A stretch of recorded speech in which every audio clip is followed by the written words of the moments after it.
Our confession and assurance comes from Ephesians 2, 1 through 7. Yeah, go ahead, be seated. We talked in Psalm 8 that the creation is one way of looking at how amazing our God is, and we see his power in his creation. But it's really when we consider his love and his grace that just sends us to our knees in awe of him. And grace is best recognized when we know the conditions that we're in, or a condition. And I know it's a pretty low example compared to what God has done, but how many kids have to do the dishes? Raise them up. All right. So, yeah, Alan's at the back. He's still doing dishes. If you have a big pile of dishes and you've never done them before, how can you appreciate how hard a work it is? But if you've been told to do the dishes and there's a big pile of greasy chicken pan that's baked on and you're scrubbing for a good 20 minutes, you can recognize the gift that it is when mom and dad do it for you, right? If you don't understand their condition, then you don't understand grace. So I'm going to bring that to a different level, go from dishes to ourselves. And the Bible is so very blunt about our condition.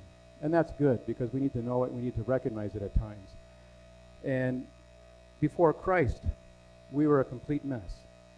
And so let's take a listen to Ephesians 2.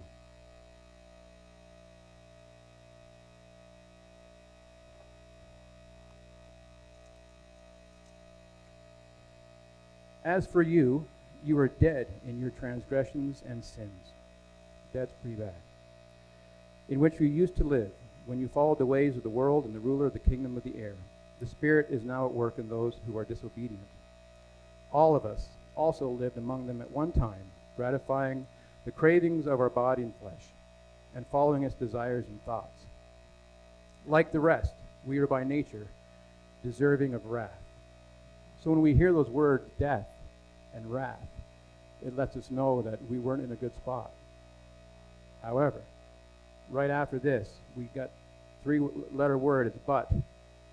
And that's where we can take our assurance from. But because of his great love for us, God, who is rich in mercy, made us alive in Christ, even when we are dead in transgressions. It is by grace you have been saved. And God raised us up with Christ and seated us with him in the heavenly realms in Christ Jesus, in order that in the coming age he might show his uncomparable riches of his grace, expressed in his kindness to us in Christ Jesus. For it is by grace that you have been saved through faith, and this not by yourselves, for it is a gift of God.